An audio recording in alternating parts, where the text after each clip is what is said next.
Before moving into practitioner-level scenarios, let's tighten the foundation essentials: TOGAF language, ADM flow, architecture domains, governance, and the content framework. The goal is simple: turn recognition into confidence, and confidence into better architecture decisions. So far, we have moved from architecture foundations through the TOGAF ADM, then into Azure AI platform design, security, and governance practice. Now we pause to consolidate that knowledge, connect the ideas, and get ready for scenario-based practitioner thinking. At the foundation level, success is about recognition and accurate meaning. You need to understand how the ADM phases organize architecture work, how the business, data, application, and technology domains shape deliverables, and how artifacts and building blocks describe reusable parts of the architecture. Governance, principles, requirements, and the architecture repository provide the controls that keep change aligned to strategy. The exam is not asking for deep consulting judgment yet. It is asking whether you can connect the terms, understand their purpose, and recognize how TOGAF supports enterprise transformation in a structured way. Enterprise architecture is useful because it breaks a complex enterprise into connected domains. Business architecture explains what the organization is trying to achieve, its capabilities, processes, value streams, and structure. Data architecture defines the information the enterprise needs, how it flows, who governs it, and how it is stored. Application architecture describes the systems and services that use that data to support business work. Technology architecture covers the platforms, networks, cloud, and infrastructure those applications run on. The key idea is integration. Each domain has its own focus, but all four must align to deliver enterprise outcomes. TOGAF has its own working vocabulary, and these words matter because exam questions often test precise meaning. Architecture is not just a diagram. It is a description of a system structure, its components, their relationships, and the principles that guide change. An enterprise is any group pursuing shared goals. That could be a whole company, a government agency, a business unit, or a partner ecosystem. An architecture framework provides the method and structure for creating and governing architecture descriptions. Architecture capability is the organization's ability to do that work repeatedly, using people, processes, governance, tools, and skills. The ADM is TOGAF's core engine, a repeatable cycle for turning business needs into governed architecture change. It begins with the preliminary phase, where the organization sets up its architecture capability, principles, and ways of working. Phase A defines the vision. Phases B through D develop the business, information systems, and technology architectures. The later phases plan solutions, migration, governance, and ongoing change. The important point is that this is not a one-pass waterfall. Requirements are managed continuously, and each phase can loop back as scope, risk, stakeholder needs, or organizational maturity changes. Before architecture work can be consistent, the organization needs the capability to do it well.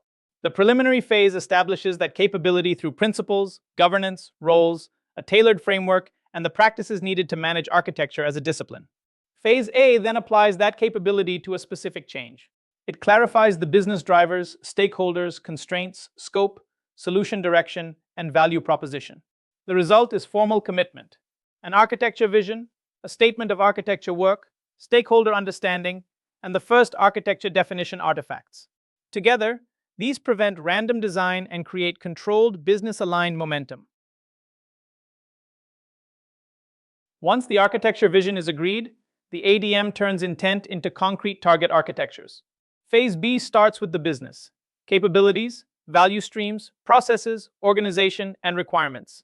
Phase C translates those needs into information systems, split into data architecture and application architecture. Phase D defines the technology foundation: platforms, infrastructure, cloud, networks, and standards. In each domain, architects compare the baseline with the desired target, identify gaps, and capture work packages or roadmap components. The key idea is traceability. Every technical decision should support a business outcome. With the target architecture understood, the ADM moves from design thinking into delivery planning. Phase E looks at the gaps and asks, what solutions could close them?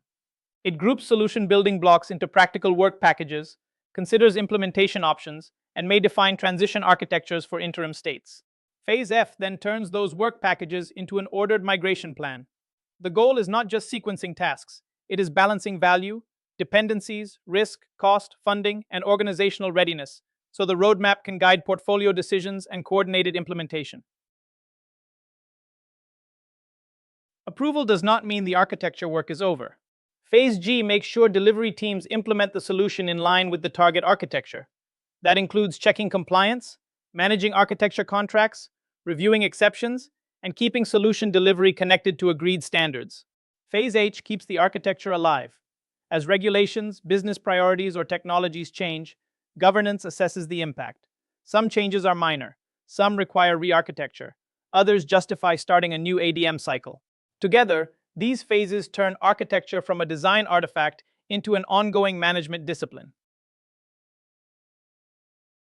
Requirements management is not a one-time activity at the start of the ADM. It sits at the center of the lifecycle.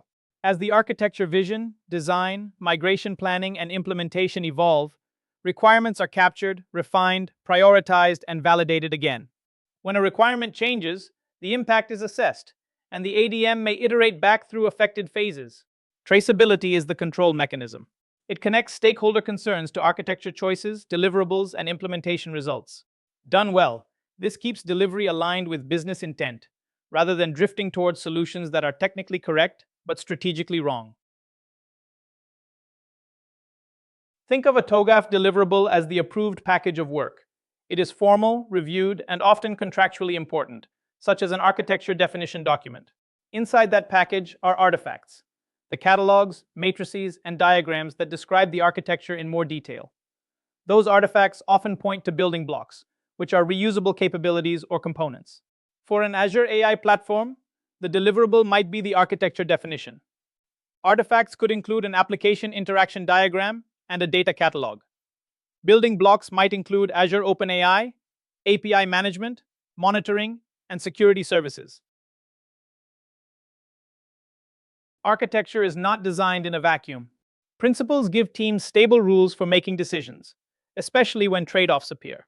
For example, secure by design may outweigh speed, while reuse before buy or build can reduce cost and complexity. Principles only matter, however, when they connect to stakeholders. Business leaders may care about value and risk. Security teams focus on threats. Operations teams care about reliability. Compliance teams need evidence. TOGAF uses concerns, viewpoints, and views to make those needs explicit. The goal is shared understanding. The right architecture conversation, with the right people, using the right representation.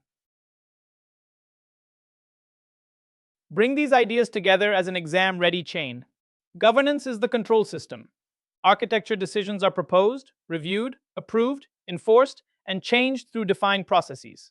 The repository is the memory of the practice, holding standards, reference models, governance records, reusable patterns, and other assets. The content framework gives structure to the work products. Deliverables are formal outputs, artifacts are specific descriptions, and building blocks are reusable architecture components. For foundation questions, watch the precise relationships. Requirements management runs continuously across the ADM. Phase G handles implementation governance, and repository reuse is a recurring theme.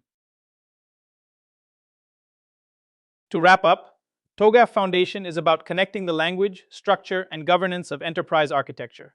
You should now recognize how the ADM guides work from capability and vision through target architecture, migration, implementation, and change. You have also seen how deliverables, artifacts, principles, stakeholders, and repositories support that work. Next, you will apply these ideas in practitioner scenarios.